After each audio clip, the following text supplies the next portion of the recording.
I wanted to volunteer in our neighborhood, to give back, meet people outside the business world I was increasingly estranged from. Nothing had gone well since the destruction of September 11. I started cutting onions in the soup kitchen at Trinity Lutheran Church a few mornings each week. I was the only white person there. The woman who ran it was Gullah from the Sea Islands of South Carolina. She had one son dead from crime and jail. Her other children and grandchildren seemed to be in profound trouble. She didn't think much of my problems and pointed towards 50-pound bags of onions. Vidalia the size of oranges and small grapefruit were the easiest. The small onions were torture.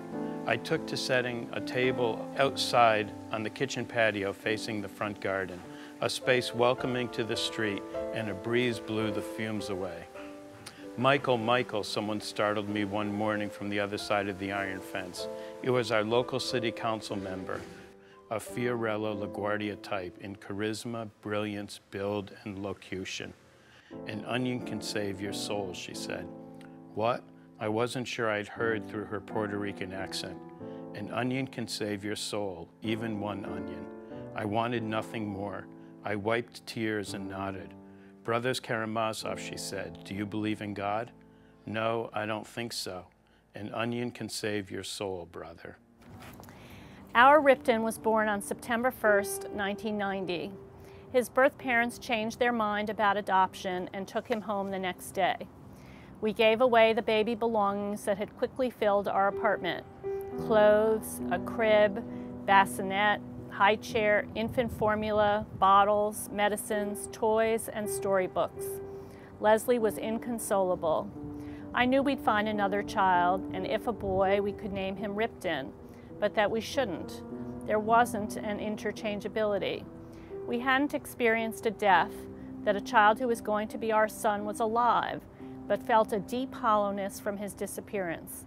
I wanted to be his father. Our adoption lawyer called a week later. Do you still want to be parents? She asked Leslie, telling us that the baby's parents, in our talk he'd been the baby, though we'd picked Ripton, had called to ask. We do, Leslie answered. In that case, our lawyer went on, she and the parents had scheduled a time later that day to bring the baby to her office. They'd sign the adoption papers, and she'd call us afterwards to come and get our son. Ripton led us into the park to play baseball on a Saturday afternoon in the middle of June in the summer of 1998. We'd spent that morning in the Primary Colors Jungle Gym in Tompkins Square, much as we had weekends since the park reopened. Regardless of season, except for hard rain or when it was covered in snow, Ripton, 7, and Morgan, 2.5 years younger, were growing up on the slides, swings, hanging bridges, and bars. 9 months after Ripton was born, in the cool of an early June morning, Tompkins Square Park had been cordoned off, then occupied by hundreds of police on horseback, marching in riot gear, in troop carriers, and protected by the force's few tanks. More than 200 homeless were routed onto the streets as their shanty homes were crushed into Department of Sanitation garbage trucks. In our community's mind, expelling the homeless blends with the riots 2 years earlier when people gathered in the park to protest gentrification, as the police hid their names and badge numbers with tape and bloodied artists and community activists, pounding some unconscious. We gave Morgan a BMX bike for his 11th birthday, a beauty with shining chrome rear wheel pegs, a frame in bright blues, yellow and white. We went to Tompkins Square so he could ride. Then he pedaled away to try tricks in a quieter playground on 3rd Street. One of the older boys he'd learned to skate with was there hanging with some others. I've been running into him on the streets with older kids far from school while class was going on. A goth and punk-leaning group. I called his mom the first time because I'd want someone to do the same if they saw Ripton or Morgan. She thanked me, knew, and I didn't call the other times. Let me ride it. The boy held the handlebars, took the bike, and Morgan eventually walked home. Why aren't you riding your bike? I asked the next morning. He explained that the boy had it. Leslie called his mother. She knew that Morgan had lent his brand new birthday bike to her son, who'd left it unlocked in the hallway overnight. Someone had stolen it from there. He took it, Morgan insisted. I didn't want him to. Leslie called the mother again, who searched the stairwell. The bike wasn't there.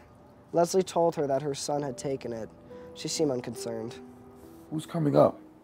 I asked Will, sweat dripping off of me, pooling on both sides of the bike. I would have gotten up for a t-shirt if an adult were coming, but kept riding. Leslie came in with a boy behind her, Felipe size, tallest of our bigger boys. Darger with short, nappy hair, his face rectangular and strong. He reminded me of a photograph from grad school, a new air tribesman sitting on another man's shoulders. This boy had the same face, regal. Will and the boy touched hands and shoulders. This is Kindu, Will's friend. We met in the elevator. Hello, Ripken. Kindu shook Ripton's hand. Hello, sir, he said and walked a few steps up to my bike. I dried my hand. Ripton, Will corrected. Ripton, Kindu repeated. Sorry. I went to your house, Kindu said to Will. Your sister knew where you at. She took me here. I met Kindu in the elevator, Leslie said. Miss Rosen asked where I was going because I pressed penthouse. I said to visit Ripken. Ripton, Will corrected. Sorry, Ripton. Let's get ice cream. Leslie called Ripton back from the streets and the boys together on the sidewalk. Where? Ripton asked. Ben & Jerry's, she answered. Near our home, on 3rd Avenue. Let's take cabs, Ripton argued. Let's walk, I answered. Cabs, Ripton insisted. Will went to Ripton. Listen to your dad, it's not far, he said. 20 minutes later, walking into the ice cream store, lining up between the rows, I was actually aware of how unwhite we were. The only Spanish and black people in Ben & Jerry's.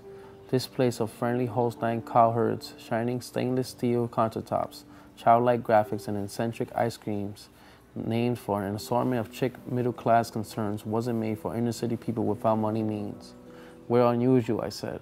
Now you see, Carlos said. What? What it's like. For Michael Rosen to have lived this story would have been sufficient. For him to be able to write about it with such beauty and grit, such delicacy and bluntness seems like a gift of destiny. Whatelsebuthome renders our country's defining forces of race and class and immigration down to the society's molecular unit, the family, and shows us what we have become and might become in all our heroic messiness. This is a Valentine to America's diversity, and indeed to every enterprise of courage, chaos, and love that results in magic. Diane McWhorter, Pulitzer Prize-winning author of Carry Me Home.